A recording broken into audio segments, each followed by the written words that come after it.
social network in an academic environment. This is our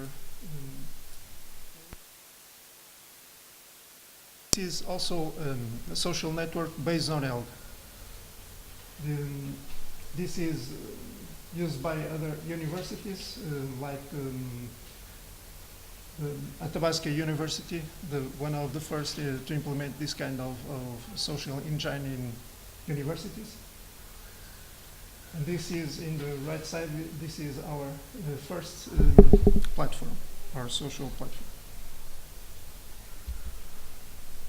We had 3,067 students in March 2017. This is the evolution from August 2015. And we from this period of time, we had only 3 students on average a day. There was a lack of interaction in this social platform. The platform was free to join. So we wanted to see if we can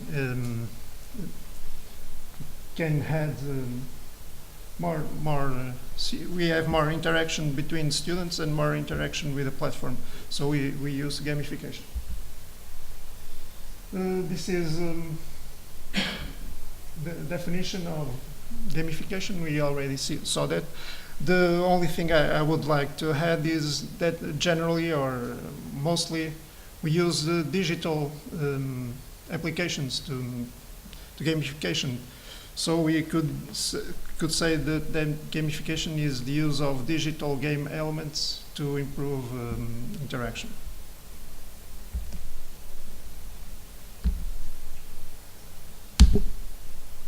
This is some distinction between playful design, gameful design, gamification, serious games, and fully game. In this, the center we have a React table. Don't know if people know this device. Is a tangible table that we can use objects to interact and make music. The other is between the boundaries of gameful design and playful design in this left corner. It's only a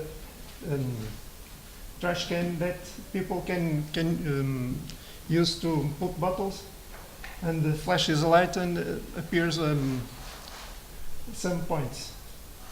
And comparing with other trash bins, besides that, there were in this case 1,000 deliveries of bottles, and the other only 2 or 3.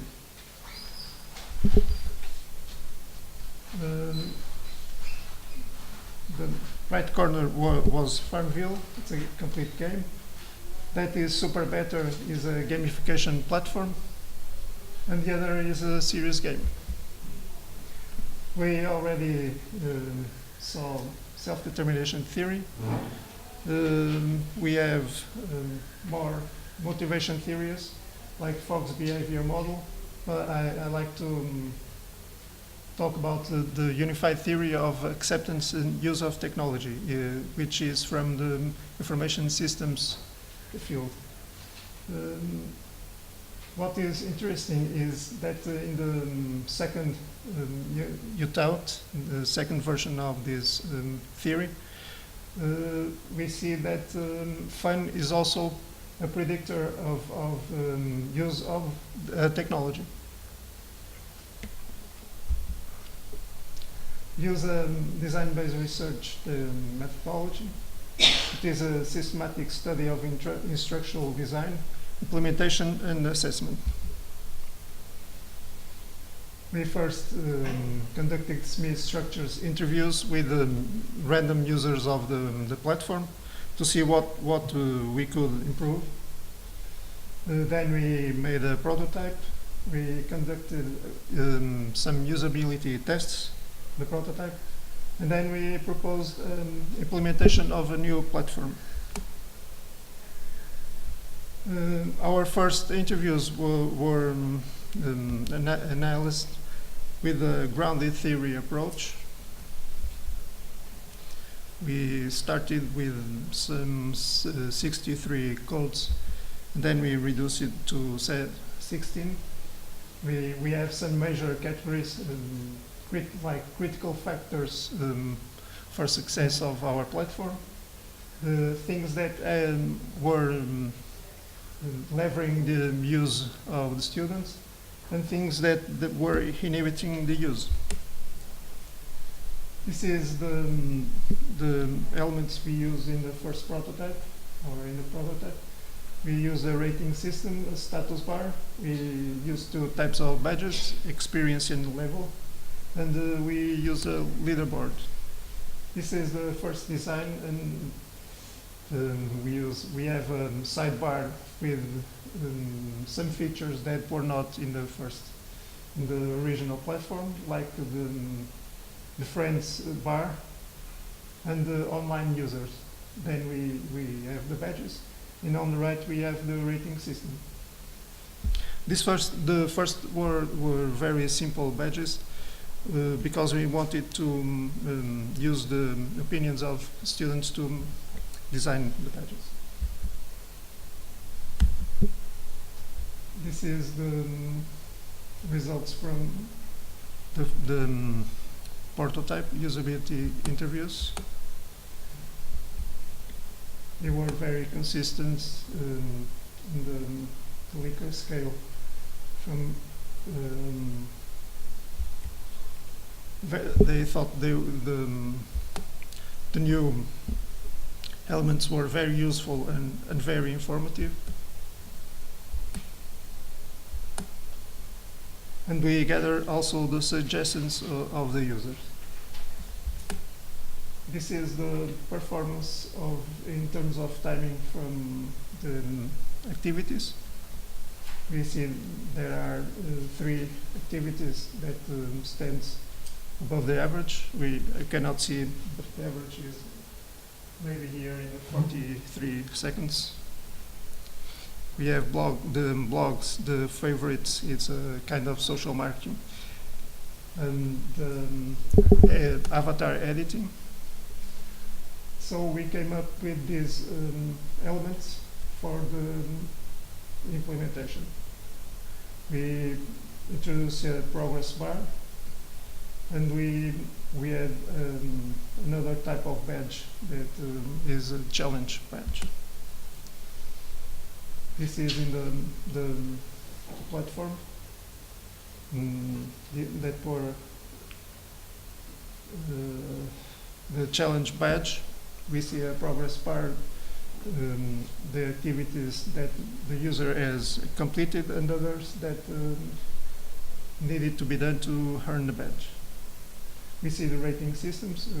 This is in this platform we had students from 4 different courses, and we saw that users use the rating mechanism to interact between them for their contributions. Also, they could use that only in the groups and only with friends, but they use it with all other users. This is the perceived impact of the elements used, and we saw that the badges were most relevant one.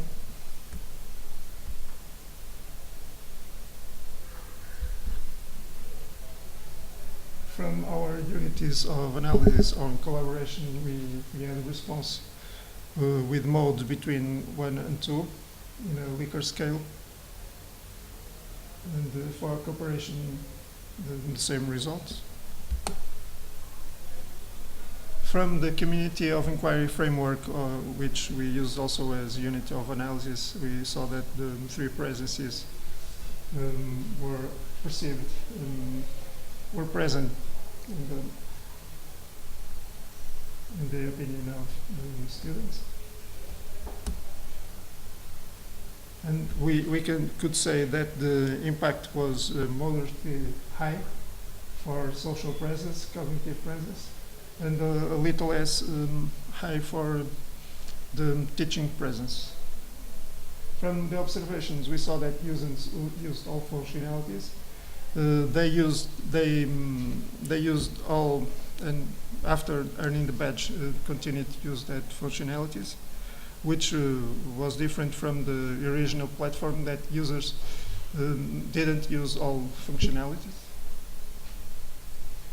And after our trial period, the students continued to use that platform.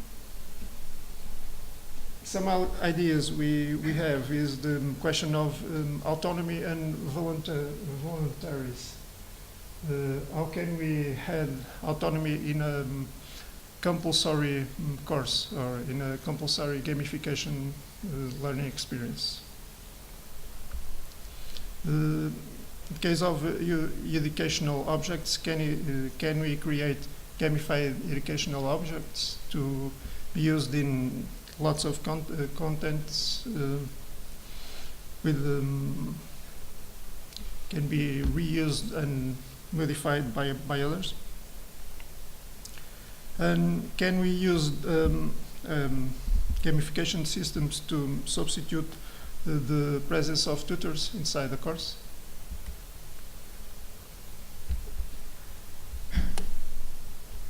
That's all.